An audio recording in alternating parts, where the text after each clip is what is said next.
This is a brand new episode with me and Justin. Robert Young, you can't tell because I'm doing the intro bit where I've improv a song for my friend Justin. And everything is normal, nothing is weird. What's going on, Justin? Oh, Brian!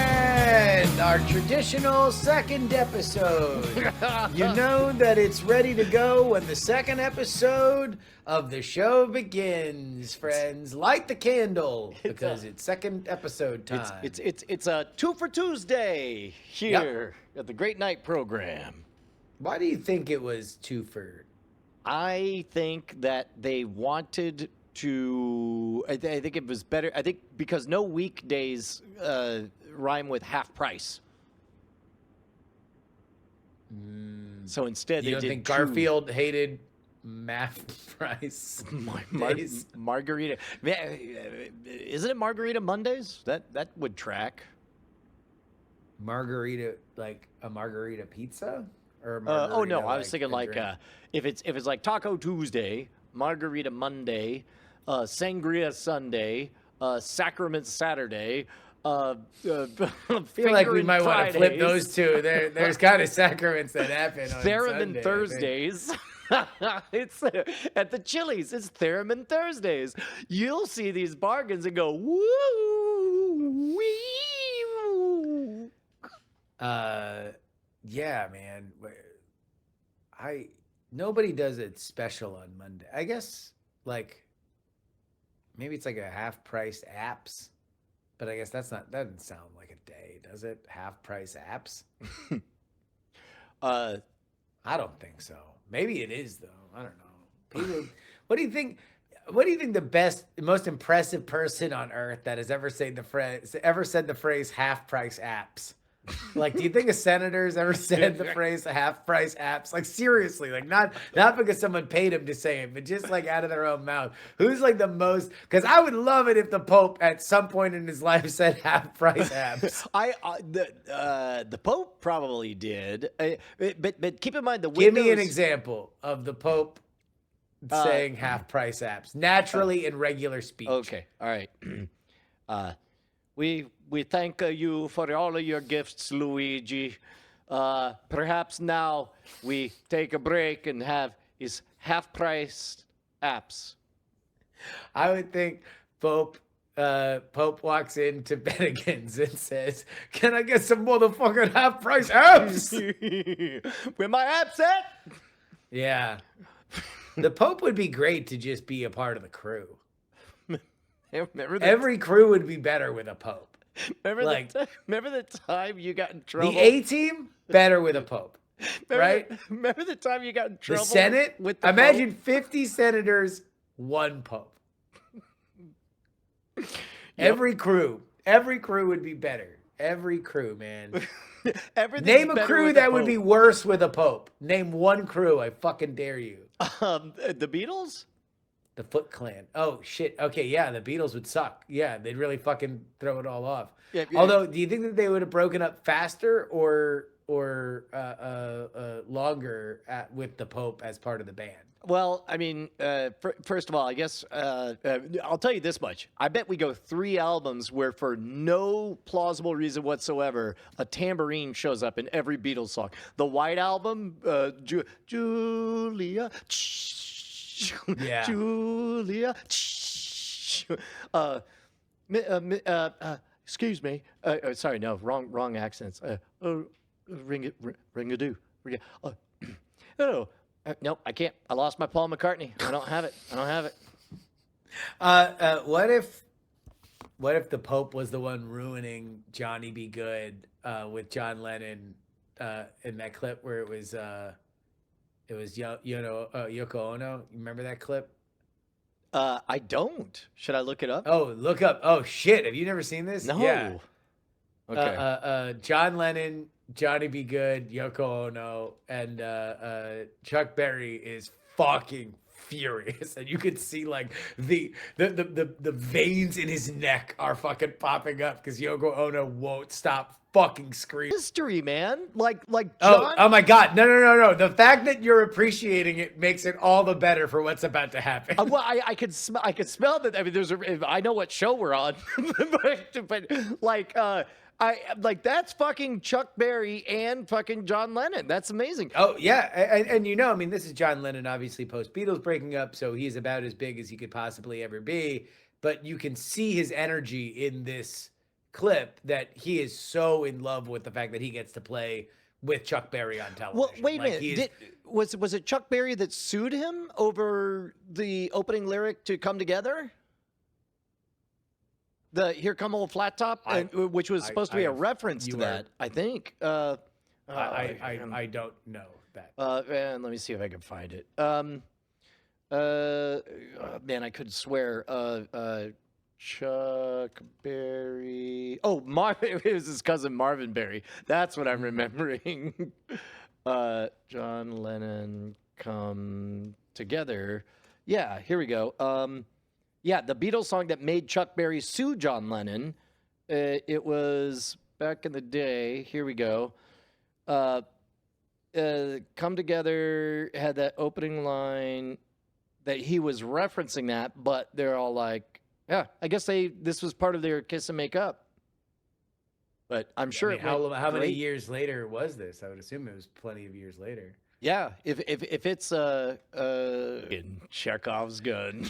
Yoko describe it for audio listeners. What is happening in the background? Yoko was playing the tambourine.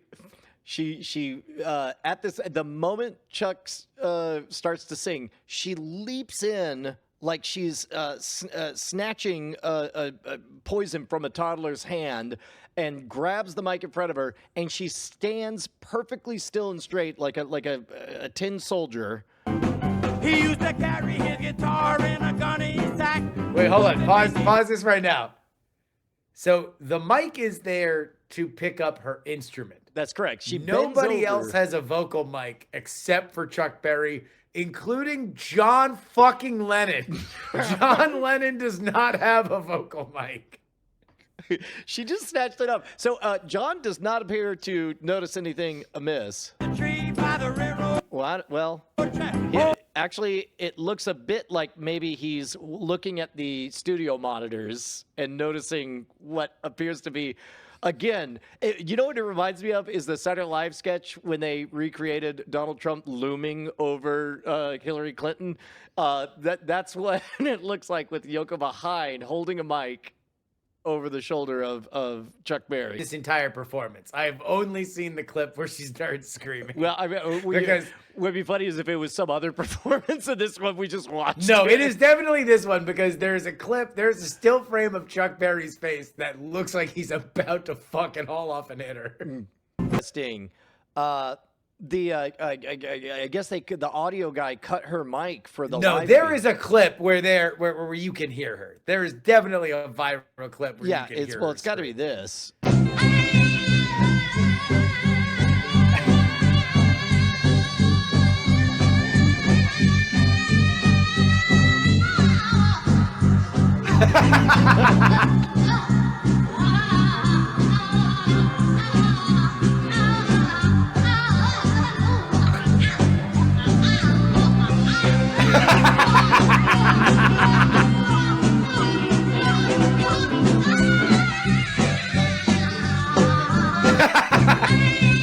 Oh, so this is a different song. The chat room is saying this song is Memphis, not Johnny Be Good. That's oh, okay. That's why it's part of the same set, but you can see the color scheme is different. That's what was going on. That's hilarious. That's fucking Yoko Ono, man. She just loves yelling, dude. She loves yelling. I don't know how people thought she was so controversial when things like that happened. Certainly didn't feed the larger narrative that remains to this day. Yeah. Yoko Hey, Ono. Hey, what do you think she's up to right now? Who do you think she's voting for, Yoko Ono? Harris or Trump? Which is think she's on the Trump train? Yeah, because a vote for Kamala would be a vote for the establishment. Oh yeah, she is anti-war. Yeah. I mean, maybe she's probably Stein. Yoko Ono's probably Stein. Could be. Hey, man, we're doing 2 shows tonight. Thanks to our generous supporters at our, hold on, at our only platform of choice on this program for the moment, patreon.com/great night. Meanwhile, Justin, you have an announcement. How are things over on your program, Politics? Yeah, so we made the flip. We flipped it for real to Substack, and I'm happy to say that happened 7 days ago, a week ago, and we are, if you just look at the amount of comps we had, because anybody who was a patron, you have free access to all of the content that is going to come out, bonus content that's going to come out for a month. So now 3 weeks from when it started. But all the comps that were given out were all of the patrons that we had. That was 1,200 something. And as of now, we are 50% of the way there. So we got 50% of the way in 7 days. So I'm happy about that, because it means that if we do half of week 1 and week 2, and then half of week 2 and week 3 and blah, blah, blah, that we'll be getting to 1,000, at a pretty steady pace. And are you at least able, because we've talked a bit about this, like anytime you switch a platform, you better pucker up, and it's not to get kissed. Yeah, like no. Getting anybody to, like, I can't get people to click on a YouTube link in a tweet. Yeah, it's bonkers. No, it sucks. It's very scary. It's even scarier when your wife doesn't have a job. It's even scarier when you have a newborn child. So I thank everybody who has done it. And trust me, you're going to be hearing a lot more about it as we get closer to the election, which is when that month will be up. Obviously, there's a lot going on, but head on over there. It works now. My domain works. Politics.com brings you to the site. It is now the #1 home for everything. You can subscribe to the podcast and get it for free. You can get all the bonus episodes. It is just a good time. A good time is had by all at Yay. Politics. And I gotta say, it's really been great. Like, the one thing that Substack is very, very, very good at is bringing you close to other people that like content, and probably like the content that you're doing if you're doing politics. And I've just seen my mailing list, because that's to get a free subscription, you just you gotta say it's easiest to sign up for a mailing list unless you're doing it through a podcatcher.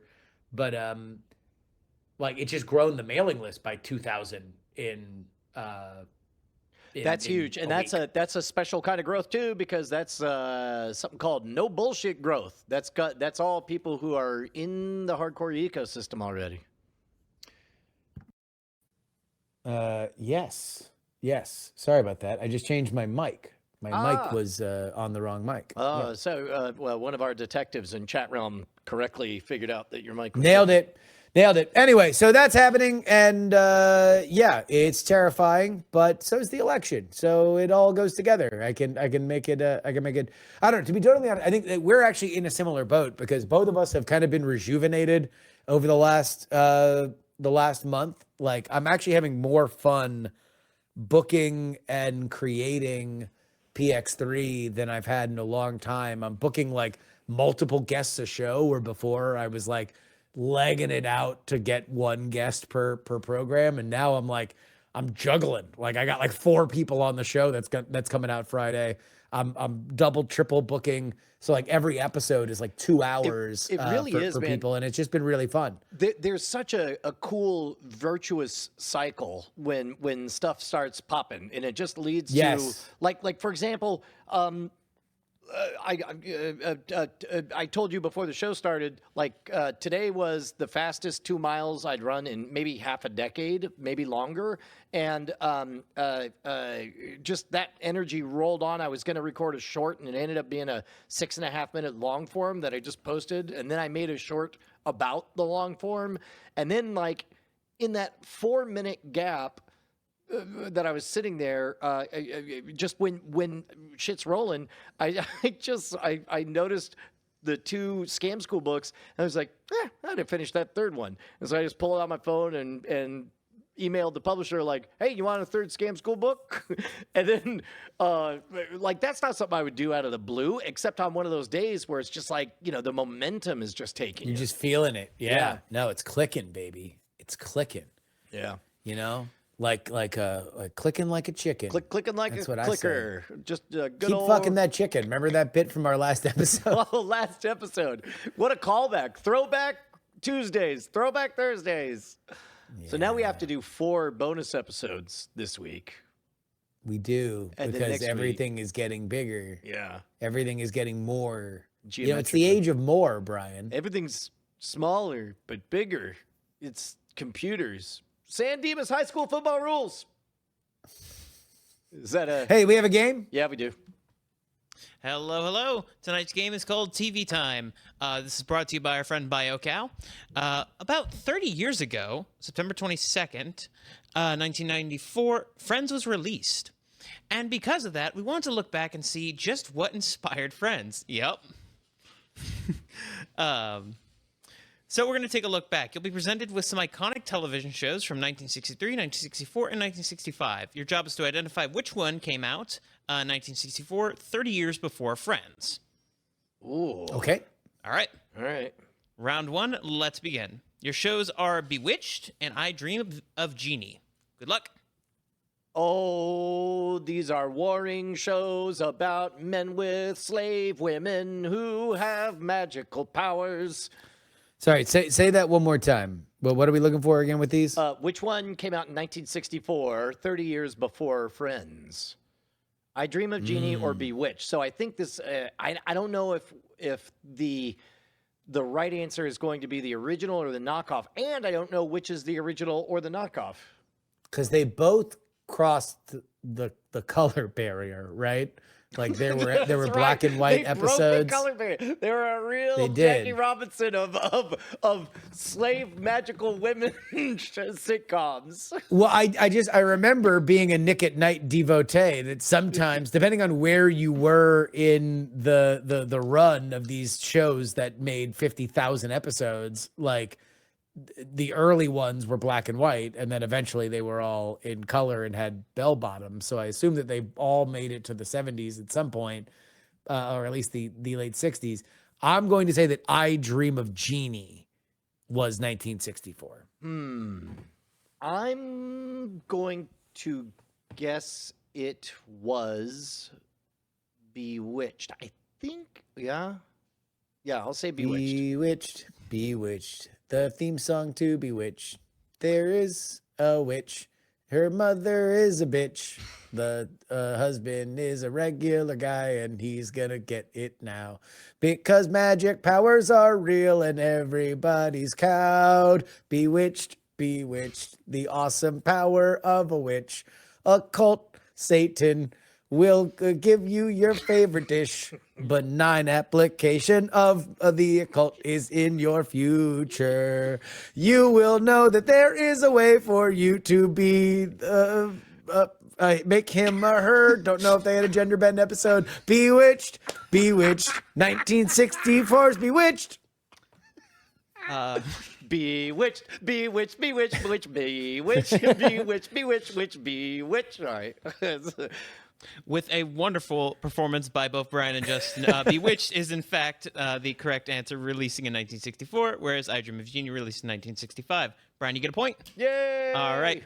Round 2. The Can you Addams imagine? Can you? All right, so were they on rival networks? Do we know that? Oh, Can they we had look to that be, up? right? Otherwise, there would have been a crossover.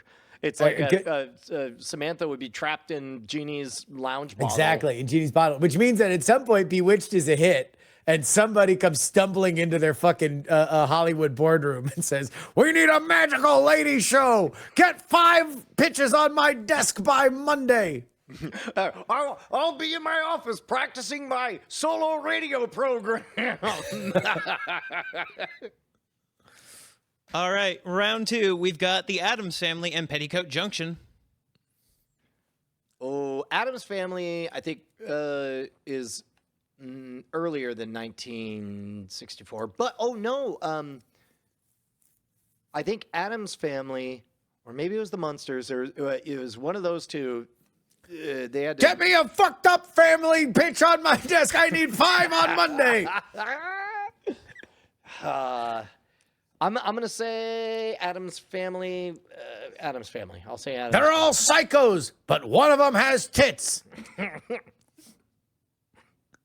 Hell of a rack. I'm the 1964 TV ad exec. What about you, Justin? What's your guess? 1964 months. Wait, no. It's Addams Family or Petticoat Junction. Yeah, Correct. I don't think I've ever seen a single episode of Petticoat Junction. Oh shit, dude. That was a Nick at Night staple. That and F Troop. I still will randomly remember the fucking lyrics of the intro to F Troop. Was F Troop Steve Martin? No, he did the movie version. That's what it was. Yeah, that's why I'm thinking of that. Where pale face and red skin both turn chicken. Man, anybody, we're really breaking the color divide. We are. Fuck yeah. Bold. Progressive. Old. Bye. Bold, progressive, by Brian Brushwood. True believers, please refer to our first episode this week. Excelsior! I believe it was Petticoat Junction in 1964. Brian- People loved these slack-jawed fucking yokels in 64. Petticoat Junction. Brian with Addams Family, Justin with Petticoat Junction. Petticoat Junction released in 1963, thus Addams Family releasing in 1964. Hey-o! Wow, what a fucking epic year for television. Holy shit. Yeah, it was like the 1999 of the 60s. And spooky stuff. Wow, do you think JFK getting murdered on television led to a bunch of spooky programs showing up on television? You know what? Either that or the Vietnam War. That would be, yeah, it'd be just beginning. Yeah, 64.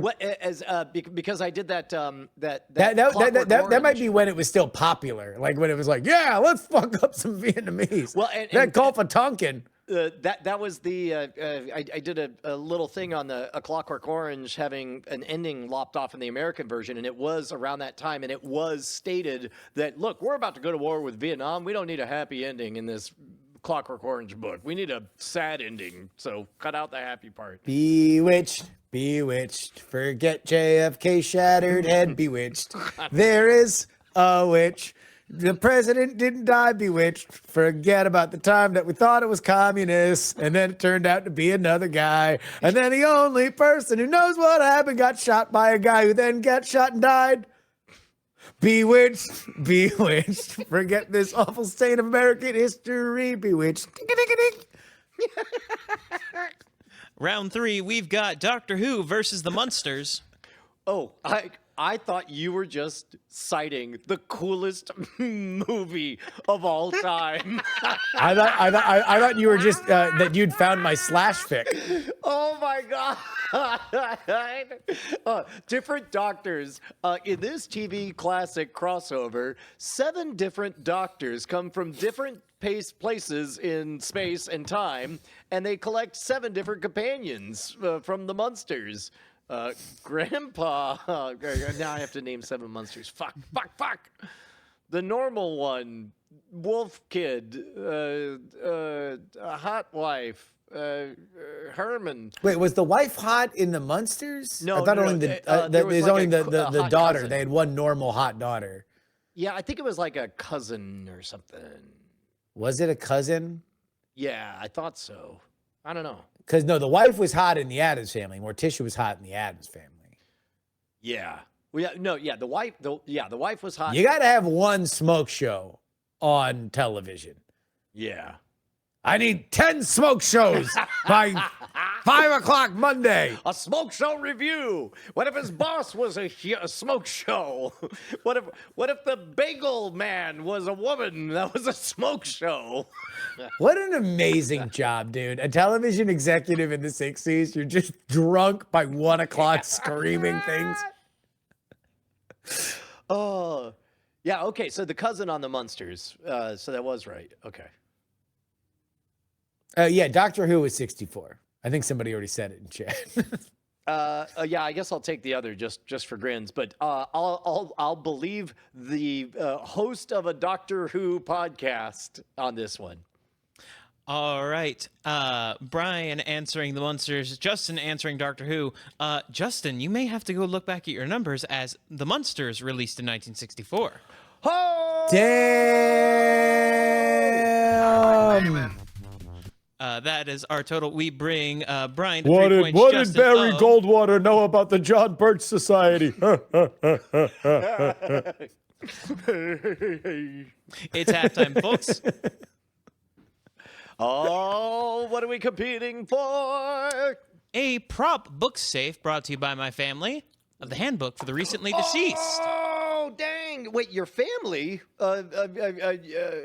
We like to give y'all gifts for the show. They help me find stuff. Oh, my God. That is the sweetest thing on the planet. That's amazing. So from Beetlejuice, the handbook for the recently deceased. Correct. Yeah, I'm glad I have a 3-point lead at this point.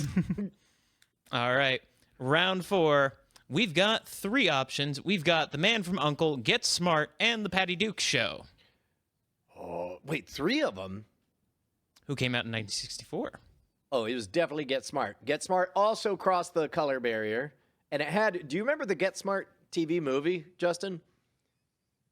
The With the cast, with the original cast. Yeah. It was a Get Smart movie that aired on TV, and the sinister plot that they had to stop was there was an evil mad scientist who had a ray gun that was going to zap and vanish all the clothing, making everybody nude. Chekhov's naked people was the plot device. And so they get through the whole movie and they successfully foil the plot. And then somebody like leans over and accidentally flips a switch and it zaps them. And then I think it's the first time I had ever seen a sliver of a naked butt on TV, because they did the thing where they're like running far away and then but they had the words "the end" coming out of a butt and it covered up the butt. But now I'm only just now at the age of nearly 50 realizing that the end was a play on butt. So there's some butt play. Take it from That's this very Mel Brooksian. Okay. No, I have not seen it. I need to see it now. Yeah. Get Smart though. Oh my God, what a fucking show! Would you believe Don Adams? Yeah, he was good. They never that's ripe for a reboot, right? Although I don't know, you just might as well do another fun spy spoof kind of thing. They did a Get Smart. Did they do it with Matthew They did a Broderick? movie with Steve Carell. Steve Carell, that's what it was. Matthew Broderick was Inspector Gadget. Yeah, no, Steve Carell, and I think The Rock was the villain. Yeah. Yeah, you know the role The Rock's doing next, right? Well, I know. I don't. Which one are you thinking? Oh, about? the Santa movie. Oh yes. Oh, the one that's coming to Netflix in Wait, is it? weeks, I right? thought it would be theatrical release because the trailers were in the theaters.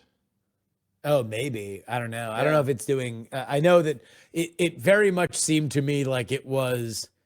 In my family, at least, during Thanksgiving, there is a very big tradition of everybody being tired and like the whole family's together. So you got to watch a movie that the family can sit down and watch. And like that very much felt like, all right, Netflix has built this in a lab. 2 actors that that are well known. It's Christmas themed because as soon as Thanksgiving dinner's done, Christmas has begun. Yeah. So yeah, I assume it'll be available on Netflix then. Meryl Barr in the chat says Amazon, which Amazon. Yeah. Oh shit. That Then, sounds right. Not Netflix. Amazon. Yeah, my vote is Get Smart. Brian with Get Smart. Justin. What, it was Man from Uncle, and what was the other one? The Patty Duke Show. I'm gonna go with the Patty Duke Show. Put hey, it and then I bust a lingo. Get them Duke boys.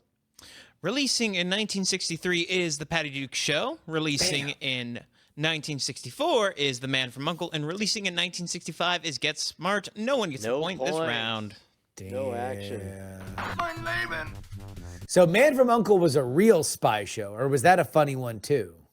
That was like a wink show that still played it pretty serious, whereas Get So Smart it was like pretty a wackety. fun spy show. So it was think it was like it so. was yeah, it was like he's clever and wry and witty, but it's not like a out and out spoof in the way that Get Smart was like, no, everybody here is a big fat fucking idiot and all these plots are farcical. Yeah. So it was a little more over the top. ICU calling it more like the A-Team. Yeah. I mean, I think that they were the team. All right, folks, round 5. We've got another 3-1. We've got Greenacre, The Fugitive, and Flipper. Green Acres? Green Acres. Sorry. I'm dyslexic. Fight me. Remember the time that they had Donald Trump and the lady from Will and Grace sing the Green Acres theme Oh my God. That at is a the thing? Emmys? No. Yeah, look at that. Look that shit up, dog. Green. Look that shit up. This is my new Acres. segment. Look that shit up, dog. And then we'll have a bunch of dogs barking, and everyone's gonna go crazy. Ah, he said the line. Oh my Christ. Oh my God. Wow. Just please welcome Donald Trump and Will and Grace's Karen Walker.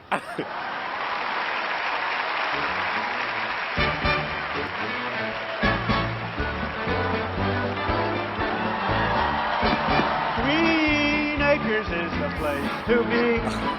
Farm living is the life for me. Land spreading out so far and wide. Keep Manhattan, just give me that countryside. York is where I'd rather stay. I get allergic smelling hay. Just adore Penthouse View. Darling, I love you. Give me Park Avenue. So good. The George, So strong. fresh air. Trump Tower. You are my wife. Goodbye, city lights. Green Acres, we are there. He just threw a weapon off to the side. Is he gonna? Oh, I knew it. Yeah. All right. Yeah, he might be the president in 3 weeks. Yeah. Yeah. Again, how fucked up is that, dude? How about that for a time capsule? Somebody comes back, it's like, what? Oh fuck, dude. The can I- Green Acres man? No, not the real Green Acres man. A guy who then did another Green Acres thing as a tribute. Oh, okay. Sorry, I'm an alien. I don't know your culture or language. Bonnie and I went and saw The Apprentice. It's, I think, really good. The movie. The movie with Jeremy Strong and Sebastian Stan? Yeah. I didn't know it was out. I didn't know either. I was on a run and I saw the movie poster at the cinema across the street. And then Yep. this is what, 8 o'clock in the morning on a Saturday. I'm like, hey, I think I kind of want to go see that Apprentice movie. Do you want to see that? And she goes, yeah, I'll go see it. You know, we both know exactly what it's going to be, you know, like some kind of, I don't know, hit piece biopic, I assume, at the time.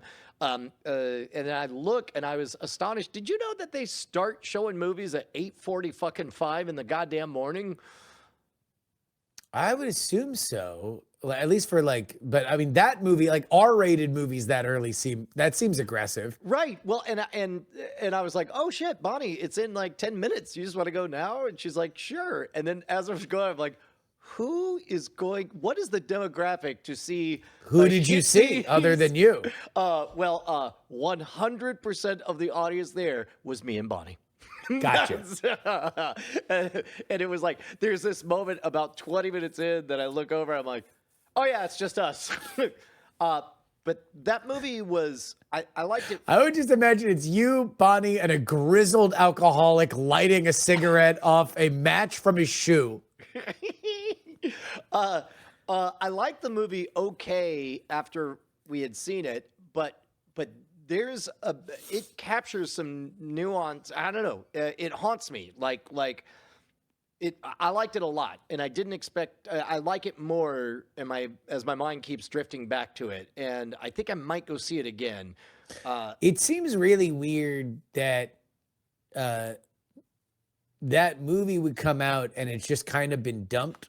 Like nobody's really talking about it. It hasn't really gotten a whole lot of press. It hasn't gotten a whole lot of like. You would think that if you're gonna make that movie and you're gonna release it now, you got to kind of go big or go home. Elsewise, why even buy it and release it? Like it doesn't really make any sense. Well, they part of the reason they don't want to go big is because going big, I don't know, they actually did a Kickstarter campaign just to raise money for the legal defense fund so that they could release the movie. But I mean, but that's the reason. Like, if you're going to release it, you gotta. I mean, somebody. I don't know. It would make sense. $1 billion has gone into the Kamala Harris campaign for like the 3 months they have to run. They don't need $1 billion. You would imagine that if there's enough money that is in the fuck Donald Trump business, that somebody could have peeled off, $50 million for a decent ad budget to put Jeremy Strong on the Tonight Show. Well, and I guess the problem, air quotes, with the movie is that it doesn't tap any outrage buttons, so it doesn't have that simple of a playbook. Doesn't Trump rape somebody? Well, yeah. Oh Christ! I don't want to be. I don't, Spoiler alerts for the Apprentice. What I don't want to do is be in the position of defending somebody else's art or trying to explain somebody else's art. But they established like there are 2 sex scenes, and both of them are power plays. And the first one, Ivana has, agency and power and dominates him. I don't know. Like everything else, it's complicated. That's the brilliance of this movie is that they make you. So he doesn't rape her, or he does rape her. Yes, I mean, I fucking. This is the part where Brian does not speak on behalf of somebody else's art. This is why you should see it, because I am fascinated by what a fine line they had to do to portray that. Because, like, I would not have thought that a biopic about Donald Trump could be generally liked by most critics. It's fresh on Rotten Tomatoes. I think it's like over 70%. And so, obviously, there's some kind of but it's a movie that's nuance. critical about him, right? That you would imagine that a movie that's critical about a Republican president is. Yes, it is unkind in its visuals, but it also is sympathetic. I mean, because he's the protagonist, they open with a scene of him in a very low status place where he's sympathetic. I don't know, it's fascinating. Yeah. Let me watch it again, and I'll probably have clearer opinions on it. But I mean, you don't need to. It's not like it's not a necessity. Nobody was like, we need the Apprentice review. I from volunteer Brian. as tributes. You can also see the movie as much as you want. You're allowed. I mean, it's my duty. So mote it be. All right, so Green Acres, The Fugitive, and Flipper, who came out in 1964. Oh, definitely not Flipper. I feel like Flipper was later. I'll say Green Acres. I'm going to say Flipper was earlier in its Green Acres. Okay, 2 votes for Green Acres. Releasing in 1963 is The Fugitive.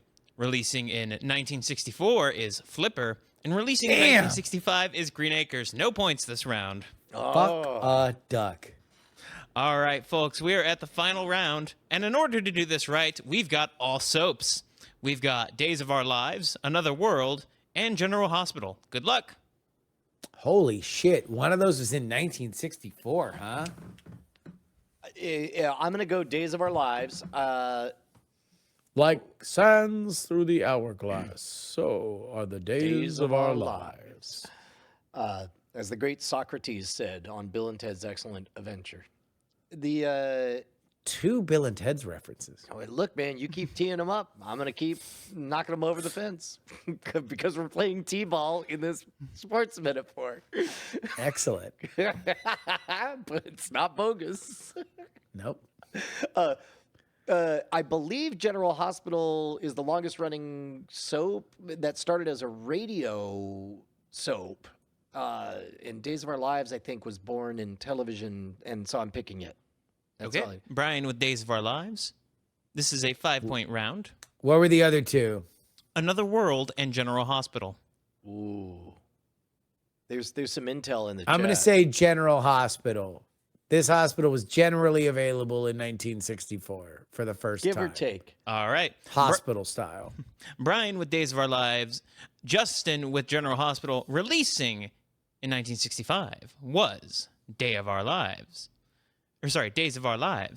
Releasing in 1963 is General Hospital. Damn! And releasing in 1964 is Another World, making Brian our lucky winner tonight.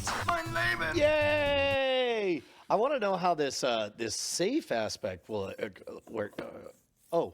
It's okay. Got it. It's not a locking safe, but it does have a severed finger with a ring on it. Is it a rogue ring? Oh my God! Ew.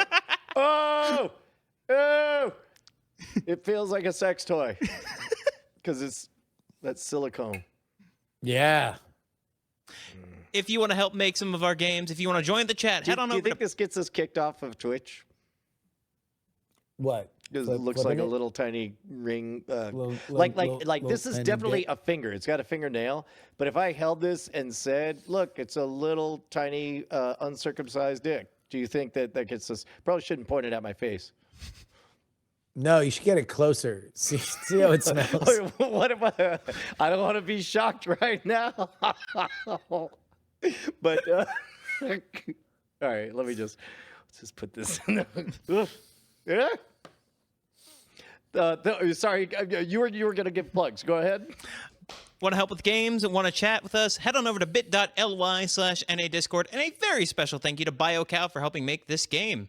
And thank you to you and your family for providing us with what may or may not be a severed the Lorena Bobbitt special. Damn. John got it.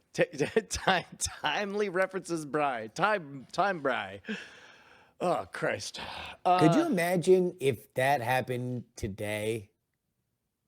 How it would be bigger, right? Because you get videos of it. There'd be like a whole social media element to it. If Lorraine Bobbitt cut off John's dick and threw it out the window, Yeah. I mean, and then it got whoever found reattached because he did porn afterwards. That's right. His first porn was called Uncut, and then, or I think the first one was Frankenpenis, and the second one was Uncut. Yeah. Are you? How much of this story do you know, Nathan? I love that we have a new generation to explain all this stuff to. You lost me at Frankenpenis. Please, go on. What do you know the story? Of the Are Bobbitts? you familiar with the Bobbitt situation? I'm not. Well, This should just be a new segment. We should probably just Yeah. not do games and just say like, "Hey, here's a thing that happened in the '90s. Did you ever hear about it?" And then we'll just wax poetic about shit that happened in the '90s. yeah. So they talked to. Wait a minute. Yeah. So John and Lorena Bobbitt were a couple, and they were fighting, and she kept her cool. It was just like fine. Waited till that dude fell asleep. Took a kitchen knife, went into the fucking bedroom, pulled back the sheets, still asleep. Grabbed his wanger, sliced it off, and said, "See ya," and then got in the car and drove away. So he calls 911 with his dick cut off. She's driving. This is before cell phones. He's like, "Fuck this shit." Throws his dick out the fucking window. Drives on, no fucks given. 911, what's your emergency? We actually have the audio. Oh, I thought that was a tee up for you to do it. Oh, I thought you had. Hurry! Fuck! Shit! Fuck!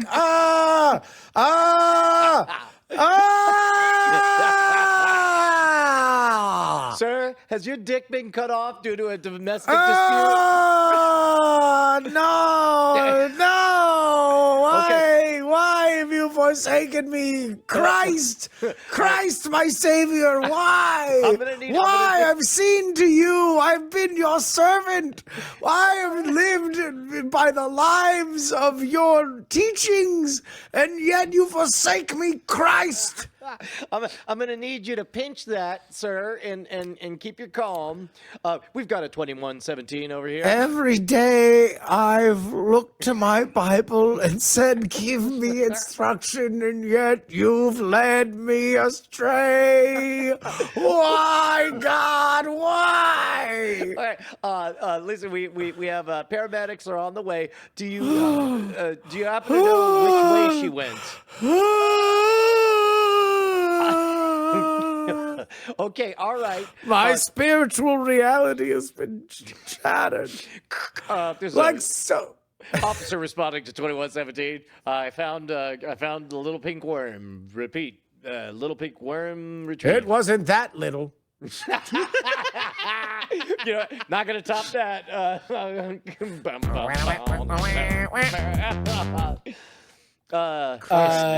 Yeah. So, and then it became like the most famous thing in the world. What you have to understand is, like, in media was driven, 90% of all comedy was driven by morning radio and late night talk shows.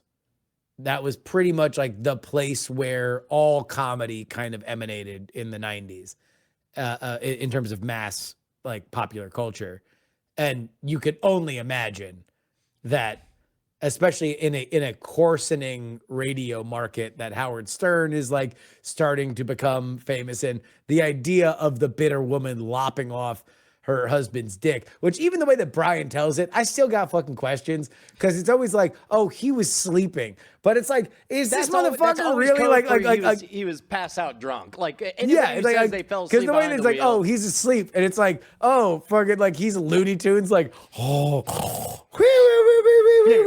and then she, like, fucking samurai Bushido blade, like, slice, and it just like pops up like so much wheat. Yeah. Talk all right. about the closest circumcision ever. These were the jokes. These were the jokes on morning radio. You have honed in on exactly where it was. But it was huge. It was massive. Well, hey, That's just for we show. eventually saw it. Because that was the other thing, is that then he eventually did porn, because everybody was like, we gotta see this dick, and they did, for a fee. yeah. All right. The 2 episodes in 1 week. Thank you, patrons. If you are listening to this, you're like, what? 2 episodes? Go back in your RSS feed and look for the previous episode. We'd like to thank our sponsors over at Spectrum for letting us have an episode the second time. Indeed. Thank you very much, everybody. We appreciate you, and we appreciate Lorena Bobbitt. Yep. We appreciate God. Yep. We appreciate Luigi and his pipe bomb antics. Yep. We appreciate the Munsters. Yep. We appreciate Jack Ruby. Yep. We appreciate we appreciate all the doctors on General Hospital. Yep. We appreciate Maxwell Smart. Yep. We appreciate John F. Kennedy. Yep. We appreciate Ho Chi Minh. We appreciate we appreciate Walter Cronkite. Yep. We appreciate Jeannie from I Dream of Jeannie. Yep. We appreciate both Darrens from Bewitched. Yep. We appreciate Morticia Adams. Yep. Is that my time? I think that's my time. So thanks to my 1059 The Cat. All right.